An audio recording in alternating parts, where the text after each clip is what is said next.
राधे राधे। आशा करती हूँ कि आप सभी लोग खुश होंगे, स्वस्थ होंगे, मस्त होंगे। ओम नमो भगवते वासुदेवाय। आज मैं आप लोगों को सुनाने जा रही हूँ बृहस्पतिवार व्रत कथा। बृहस्पतिवार का दिन भगवान विष्णु को समर्पित होने के कारण इस दिन बृहस्पतिवार की कथा को अवश्य सुननी चाहिए। कहा जाता है कि यदि कोई बृहस्पति व्रत न भी करे तो भी कथा को अवश्य सुने। कथा सुनने से भी उसके सारी मनोकामनाओं की पूर्ति भगवान विष्णु करते हैं। इसलिए कथा अवश्य सुने और भोग स्वरूप भगवान विष्णु को गुड़ और चने का भोग अवश्य लगाएं। जिसकी जन्म कुंडली में गुरु कमजोर होता है वह बृहस्पतिवार के व्रत उसे करना चाहिए, लेकिन यदि वह बृहस्पतिवार का व्रत नहीं कर सकता है तो कोई बात नहीं है। व्यक्ति को बृहस्पतिवार की कथा अवश्य सुननी चाहिए। हाथ में फूल और चावल ले लें। अब मैं आप लोगों को सुनाने जा रही हूँ बृहस्पतिवार की व्रत कथा। अथ श्री बृहस्पतिवार व्रत कथा। भारतवर्ष में एक प्रतापी और दानी राजा राज्य करता था। वह नित्य गरीबों और ब्राह्मणों की सहायता करता था। यह बात उसकी रानी को अच्छी नहीं लगती थी। वह न ही गरीबों को दान देती, न ही भगवान का पूजन करती थी और राजा को भी दान देने से मना किया करती थी। एक दिन राजा शिकार खेलने वन को गए हुए थे तो रानी महल में अकेले थी। उसी समय बृहस्पति देव साधु वेश में राजा के महल में भिक्षा लेने के लिए गए और भिक्षा मांगी। रानी ने भिक्षा देने से इनकार कर दिया और कहा, हे साधु महाराज, मैं तो दान पुण्य से तंग आ गई हूँ। मेरा पति सारा धन लुटाते रहते हैं। मेरी इच्छा है कि हमारा धन नष्ट हो जाए और फिर न रहेगा बांस न बजेगी बांसुरी। साधु ने कहा, हे देवी, तुम तो बड़ी विचित्र हो। धन संतान तो सभी चाहते हैं, पुत्र और लक्ष्मी तो पापी के घर भी होने चाहिए। यदि तुम्हारे पास अधिक है तो भूखों को भोजन दो, प्यासों के लिए प्याऊ बनवाओ, मुसाफिरों के लिए धर्मशाला खुलवाओ। जो निर्धन अपनी कुमारी कन्याओं का विवाह नहीं करा सकते हैं उनका विवाह करा दो। ऐसे और कई काम हैं जिनके करने से तुम्हारा यश लोक परलोक में फैलेगा। परंतु रानी पर उपदेश का कोई प्रभाव न पड़ा। वह बोली, महाराज, आप मुझे कुछ न समझाएं। मैं ऐसा धन नहीं चाहती जो हर जगह बांटती फिरूं। साधु ने उत्तर दिया कि यदि तुम्हारी ऐसी इच्छा है तो तथास्तु। तुम ऐसा करना कि बृहस्पतिवार को घर लीपकर पीली मिट्टी से अपना सिर धोकर स्नान करना, भट्टी पर चढ़ाकर कपड़े धोना। ऐसा करने से आपका सारा धन नष्ट हो जाएगा। इतना कहकर वह साधु महाराज वहां से आलोप हो गए। साधु के अनुसार कही बातों को पूरा करते हुए रानी को केवल 3 बृहस्पतिवार ही बीते थे कि उसकी समस्त धन संपत्ति नष्ट हो गई। भोजन के लिए राजा का परिवार तरसने लगा। तब एक दिन राजा ने रानी से बोला कि हे रानी, तुम यहीं रहो, मैं दूसरे देश को जाता हूँ, क्योंकि यहाँ पर सभी लोग मुझे जानते हैं, इसलिए मैं कोई छोटा कार्य नहीं कर सकता। ऐसा कहकर राजा परदेश को चला गया। वहाँ वह जंगल में लकड़ी काट कर लाता, शहर में बेचता। इस तरह वह अपना जीवन व्यतीत करने लगा। इधर राजा के परदेश जाते ही रानी और दासी दुखी रहने लगी। एक बार जब रानी और दासी को 7 दिन तक बिना भोजन के रहना पड़ा तो रानी ने अपनी दासी से कहा, हे दासी, पास ही के नगर में मेरी बहन रहती है, वह बड़ी धनवान है, तो उसके पास जा और कुछ ले आ ताकि थोड़ी बहुत गुजर बसर हो जाए। दासी रानी की बहन के पास गई। उस दिन गुरुवार था। रानी की बहन उस समय बृहस्पतिवार की कथा को सुन रही थी। दासी ने रानी की बहन को अपनी रानी का संदेश दिया, लेकिन रानी की बड़ी बहन ने कोई उत्तर नहीं दिया। जब दासी को रानी की बहन से कोई उत्तर नहीं मिला तो वह बहुत दुखी हुई। उसे क्रोध भी आया। दासी ने वापस आकर रानी को सारी बात बता दी। सुनकर रानी ने अपने भाग्य को कोसा।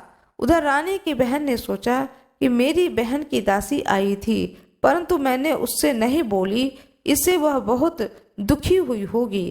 कथा सुनकर पूजन समाप्त करके वह अपनी बहन के घर आई और कहने लगी, हे बहन, मैं बृहस्पतिवार का व्रत कर रही थी। तुम्हारी दासी मेरे घर आई थी, परंतु जब तक कथा होती है तब तक न उठते हैं न ही बोलते हैं, इसलिए मैं नहीं बोली। कहो दासी, क्यों गई थी? रानी बोली, बहन, तुमसे क्या छुपाऊं, हमारे घर में खाने तक को अनाज नहीं था। ऐसा कहते कहते रानी की आंखें भर आईं। उसने दासी समेत पिछले 7 दिनों से भूखे रहने तक की बात अपनी बहन को विस्तार पूर्वक सुना दी। रानी की बहन बोली, देखो बहन, भगवान बृहस्पतिदेव सबकी मनोकामना को पूर्ण करते हैं। देखो, शायद तुम्हारे घर में अनाज रखा हो। पहले तो रानी को विश्वास नहीं हुआ, पर बहन के आग्रह करने पर उसने अपनी दासी को अंदर भेजा तो उसे सचमुच अनाज से भरा एक घड़ा मिला। यह देखकर दासी को बड़ी हैरानी हुई। दासी रानी से कहने लगी, हे रानी, जब हमको भोजन नहीं मिलता तो हम व्रत ही तो करते हैं, लेकिन क्यों ना इनसे व्रत और कथा की विधि पूछ ली जाए ताकि हम भी व्रत कर सकें। तब रानी ने अपने बहन से बृहस्पतिवार व्रत के बारे में पूछा। उनकी बहन ने बताया कि बृहस्पतिवार के व्रत में चने की दाल और मुनक्का से विष्णु भगवान का केले की जड़ में पूजन करें तथा दीपक जलाएं, व्रत कथा सुने और पीला भोजन ही करें, इससे बृहस्पतिदेव प्रसन्न होते हैं। व्रत और पूजन विधि बताकर रानी की बहन अपने घर को लौट आई। 7 दिन के बाद जब गुरुवार आया तो रानी और दासी ने व्रत रखा। घुड़साल में जाकर चना और गुड़ लेकर आई, फिर उससे केले की जड़ तथा भगवान विष्णु का पूजन किया। जब पीला भोजन कहाँ से आए, इस बात को सोचकर दोनों बहुत दुखी थीं। चूंकि उन्होंने व्रत रखा था, इसलिए बृहस्पति देव ने उनसे प्रसन्न थे। इसलिए वे एक साधारण व्यक्ति का रूप धारण कर 2 थालों में सुंदर पीला भोजन लेकर दासी को दे दिए। भोजन पाकर दासी अत्यंत प्रसन्न हुई और फिर रानी के साथ मिलकर भोजन ग्रहण किया। उसके बाद वे सभी गुरुवार को व्रत और पूजन करने लगीं। बृहस्पति भगवान की कृपा से उनके पास फिर से संपत्ति आ गई, परंतु रानी फिर भी पहले की तरह ही आलस्य करने लगी। तब दासी बोली, देखो रानी, तुम पहले भी इस प्रकार आलस्य करती थी, तुम्हें धन रखने में कष्ट होता था, इस कारण सभी धन नष्ट हो गया, और जब जब भगवान बृहस्पति की कृपा से धन मिला तो तुम फिर से आलस्य करती हो। रानी को समझाते हुए दासी कहती है कि बड़ी मुसीबतों के बाद हमने यह धन पाया है, इसलिए हमें दान पुण्य करना चाहिए, भूखे मनुष्यों को भोजन कराना चाहिए और धन को शुभ कार्यों में खर्च करना चाहिए, जिससे तुम्हारे कुल का यश बढ़ेगा, स्वर्ग की प्राप्ति होगी और पितर प्रसन्न होंगे। दासी की बात मानकर रानी अपना धन शुभ कार्यों में खर्च करने लगी, जिससे पूरे नगर में उसका यश फैलने लगा। बृहस्पतिवार व्रत कथा के बाद श्रद्धा के साथ आरती की जानी चाहिए। एक दिन राजा दुखी होकर जंगल में एक पेड़ के नीचे आसन जमाकर बैठ गया। वह अपनी दशा को याद करके व्याकुल होने लगा। बृहस्पतिवार का दिन था। एकाएक उसने देखा कि एक निर्जन वन में एक साधु प्रकट हुए। वह साधु वेश में स्वयं बृहस्पति देवता थे। लकड़हारे के सामने आकर बोले, हे लकड़हारे, इस सुनसान जंगल में तू चिंता मग्न क्यों बैठा है? लकड़हारे ने दोनों हाथ जोड़कर प्रणाम किया और उत्तर दिया कि महात्मा जी, आप सब कुछ जानते हैं, मैं क्या कहूँ? यह कह करके रोने लगा और साधु को अपनी आत्मकथा सुनाई। महात्मा जी ने कहा कि तुम्हारी स्त्री ने बृहस्पति के दिन बृहस्पति भगवान का निरादर किया, जिसके कारण वह रुष्ट होकर तुम्हारी यह दशा कर दी। अब तुम चिंता को दूर करके मेरे कहने पर चलो तो तुम्हारे सब कष्ट दूर हो जाएंगे और भगवान पहले से भी अधिक संपत्ति देंगे। तुम बृहस्पति के दिन कथा किया करो। 2 पैसे के चने मुनक्का लाकर प्रसाद बनाओ और शुद्ध जल से लोटे में शक्कर मिलाकर अमृत तैयार करो। कथा के पश्चात अपने सारे परिवार और सुनने वाले प्रेमियों में अमृत प्रसाद बांटकर आप भी ग्रहण करो। ऐसा करने से भगवान सब मनोकामनाएं पूरी करेंगे। साधु के ऐसे वचन सुनकर लकड़हारा बोला, हे प्रभु, मुझे लकड़ी बेचकर इतना पैसा नहीं मिलता है जिससे भोजन के उपरांत कुछ बचा सकूं। मैंने रात्रि में अपनी स्त्री को व्याकुल देखा है। मेरे पास कुछ भी नहीं है जिससे मैं उसकी खबर मंगा सकूं। साधु ने कहा, हे लकड़हारे, तुम किसी बात की चिंता मत करो। बृहस्पति के दिन तुम रोजाना की तरह लकड़ियां लेकर शहर को जाओ।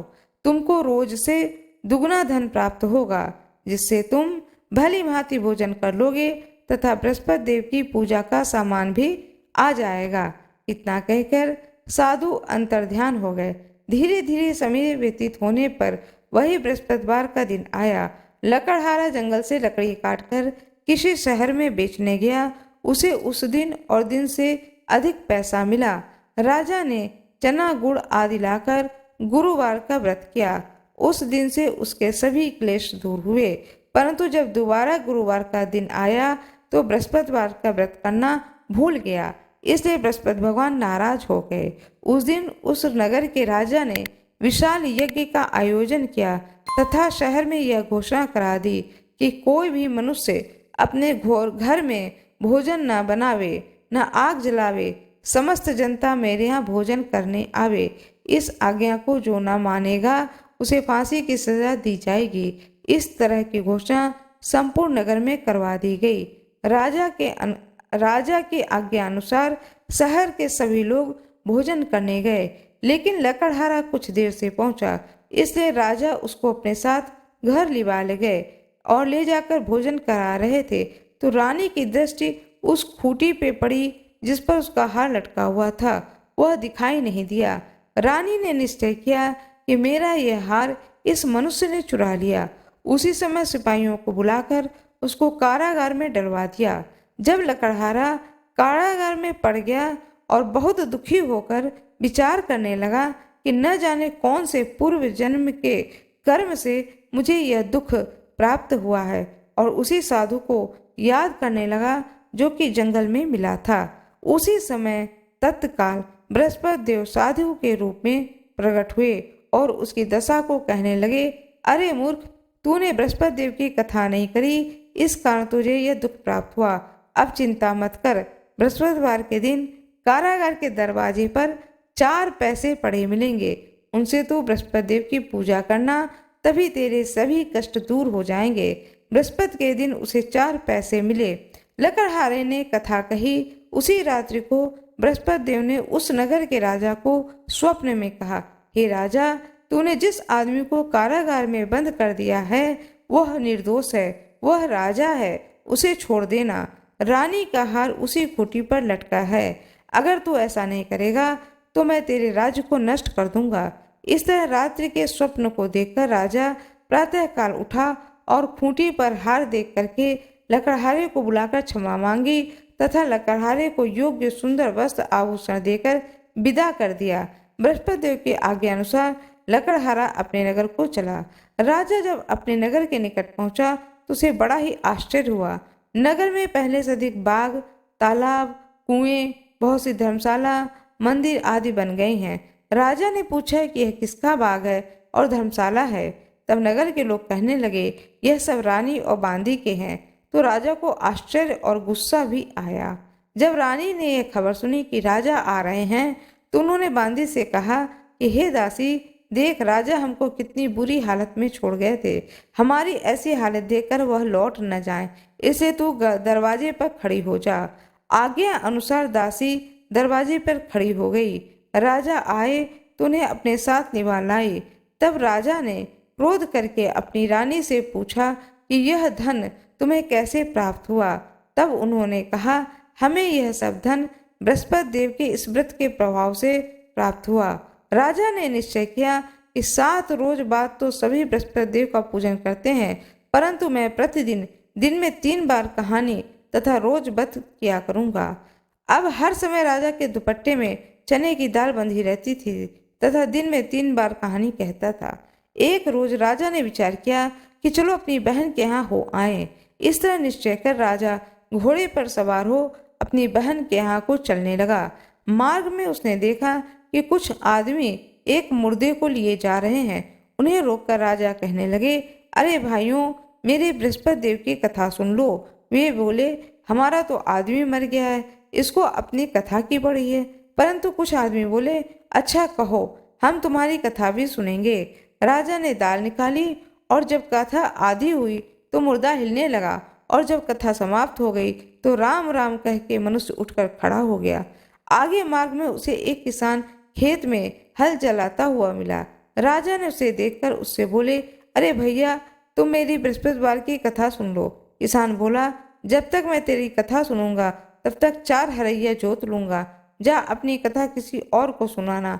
इस तरह राजा आगे चलने लगा। राजा के हटते ही बैल पछाड़ खाकर गिर पड़ा तथा किसान के पेट में बड़े जोर का दर्द होने लगा। उस समय उसकी माँ रोटी लेकर आई।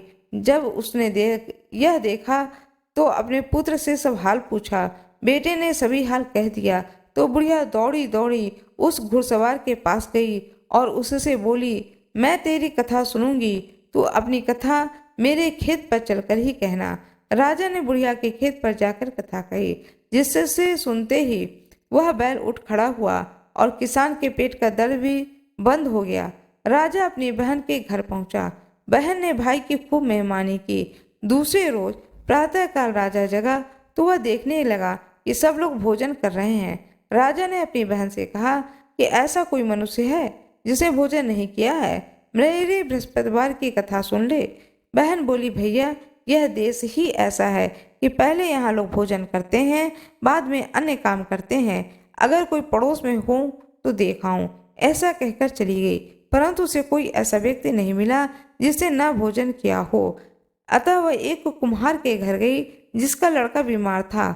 उसे मालूम हुआ कि उसके यहाँ 3 रोज से किसी ने भोजन नहीं किया है। रानी ने अपने भाई की कथा सुनने के लिए कुम्हार से कहा तो वह तैयार हो गया। राजा ने जाकर बृहस्पतिवार की कथा कही, जिसको सुनकर उसका लड़का ठीक हो गया। अब तो राजा की प्रशंसा होने लगी। एक रोज राजा ने अपनी बहन से कहा कि हे बहन, हम अपने घर को जाएंगे, तुम भी तैयार हो जाओ। राजा की बहन ने अपनी सास से कहा। सास ने कहा, हाँ चली जा, परंतु अपने लड़कों को मत लेकर जाना, क्योंकि तेरे भाई के कोई औलाद नहीं है। बहन ने अपने भैया से कहा, हे भैया, मैं तो चलूंगी, परंतु कोई बालक नहीं जाएगा। राजा बोला, जब कोई बालक ही नहीं चलेगा तब तुम ही क्या करोगी। बड़े दुखी मन से राजा अपने नगर को लौट आया। राजा ने अपनी रानी से कहा कि हम निर्वंशी हैं, हमारा मुंह देखने का धर्म नहीं है और कुछ भोजन आदि नहीं किया। रानी बोली, हे प्रभु, बृहस्पति देव ने हमें सब कुछ दिया है तो वह हमें औलाद अवश्य देगी। उसी रात को बृहस्पति देव ने राजा से स्वप्न में कहा, हे राजा, उठ, सभी सोच त्याग दे, तेरी नानी गर्भ से है। राजा को यह बात सुनकर बड़ी खुशी हुई। 90 महीने में उसके गर्भ से एक सुंदर पुत्र पैदा हुआ। तब राजा बोला, हे रानी, स्त्री बिना भोजन के रह सकती है, पर बिना कहे नहीं रह सकती। जब मेरी बहन आए तो तुम उससे कुछ कहना मत। रानी ने सुनकर हाँ कर दिया। जब राजा की बहन ने यह शुभ समाचार सुना तो बहुत खुश हुई तथा बधाई लेकर अपने भाई के यहाँ आई। तभी रानी ने कहा, घोड़ा चढ़कर तो आई नहीं, गधा चढ़ी आई। रानी की बहन बोली, भाभी, मैं इस प्रकार न कहती तो तुम्हें औलाद कैसे मिलती। बृहस्पति देव ऐसे ही हैं, जैसी जिसकी मन में कामनाएं हैं सभी को पूर्ण करते हैं। जो सद्भाव पूर्वक बृहस्पतिवार का व्रत करता है एवं कथा पढ़ता है अथवा सुनता है या दूसरों को सुनाता है, बृहस्पति देव उसकी सभी मनोकामनाओं को पूर्ण करते हैं। बृहस्पति भगवान की जय, लक्ष्मी माता की जय, विष्णु भगवान की जय, सारी देवी देवताओं की जय। अब मैं आप लोगों को कथा सुनाने जा रही हूँ, गुरु प्रदोष व्रत कथा। हाथ में फूल और चावल ले लें। श्री सूत जी के अनुसार शत्रु विनाशक भक्ति प्रिय व्रत में यह अति श्रेष्ठ है। एक बार की बात है, देवताओं के राजा इंद्र और वृतासुर नामक राक्षस की सेना में घनघोर युद्ध हुआ। देवताओं ने दैत्य सेना को पराजित कर नष्ट भ्रष्ट कर डाला। यह देख वृत्रासुर अत्यंत क्रोधित हो स्वयं युद्ध को उद्यत हुआ। आसुरी माया से उसने विकराल रूप धारण कर लिया। सभी देवता भयभीत हो गुरुदेव बृहस्पति की शरण में पहुँचे। बृहस्पति महाराज बोले, पहले मैं तुम्हें वृत्रासुर का वास्तविक परिचय दे दूं। वृत्रासुर बड़ा प्रतापी और तपस्वी कर्मनिष्ठ है। उसने गंधमादन पर्वत पर घोर तपस्या कर शिव जी को प्रसन्न किया। पूर्व समय में वह चित्ररथ नाम का राजा था। एक बार वह अपने विमान से कैलाश पर्वत चला गया। वहां शिव जी के वाम अंग में माता पार्वती को विराजमान देखकर वह उपहास पूर्वक बोला, हे प्रभु, मोह माया में फंसे होने के कारण हम स्त्रियों के वशीभूत रहते हैं, किंतु देवलोक में ऐसा दृष्टिगोचर नहीं हुआ कि स्त्री आलिंगनबद्ध हो सभा में बैठे। चित्ररथ के यह वचन सुनकर सर्वव्यापी शिव शंकर भगवान हंसकर बोले, हे राजन, मेरा व्यवहारिक दृष्टिकोण पृथक है। मैंने मृत्युदाता कालकूट महाविष का पान किया है, फिर भी तुम साधारण जन की भांति मेरा उपहास उड़ाते हो। माता पार्वती क्रोधित हो चित्ररथ से संबोधित हुई। माता पार्वती ने क्रुद्ध होकर के कहा कि अरे दुष्ट, तूने सर्वव्यापी महेश्वर के साथ में मेरा भी उपहास उड़ाया है। अतएव मैं तुझे वह शिक्षा दूंगी कि तू फिर ऐसे संतों के उपहास का दुस्साहस नहीं करेगा। अब तू दैत्य स्वरूप धारण कर और विमान से नीचे गिर। मैं तुझे श्राप देती हूँ। जगदम्बा भवानी के अभिशाप से चित्ररथ राक्षस योनि को प्राप्त हुआ और त्वष्टा नामक ऋषि के श्रेष्ठ तप से उत्पन्न हो वृत्रासुर बना। गुरुदेव बृहस्पति आगे बोले, वृत्रासुर बाल्यकाल से ही शिव भक्त रहा, अतः हे इंद्र, तुम बृहस्पति प्रदोष व्रत कर भगवान शंकर को प्रसन्न करो। देवराज ने गुरुदेव की आज्ञा का पालन कर बृहस्पति प्रदोष व्रत किया। गुरु प्रदोष व्रत के प्रभाव से इंद्र ने शीघ्र ही वृत्रासुर पर विजय प्राप्त कर ली और देवलोक में शांति छा गई। अतः प्रदोष व्रत हर शिव भक्त को अवश्य करना चाहिए। भगवान शंकर की जय हो, माता पार्वती की जय हो, भगवान गणेश की जय हो। श्री शिवाय नमस्तुभ्यम। बृहस्पति भगवान की जय, लक्ष्मी माता की जय, विष्णु भगवान की जय, सारी देवी देवताओं की जय। कृपया मेरे वीडियो को लाइक करिएगा, चैनल को सब्सक्राइब करिएगा, बेल आइकन दबाना ना भूलिएगा। जो कोई भी मेरे इस चैनल पर नए हों, कृपया मेरे चैनल को सब्सक्राइब अवश्य कर दीजिएगा। धन्यवाद।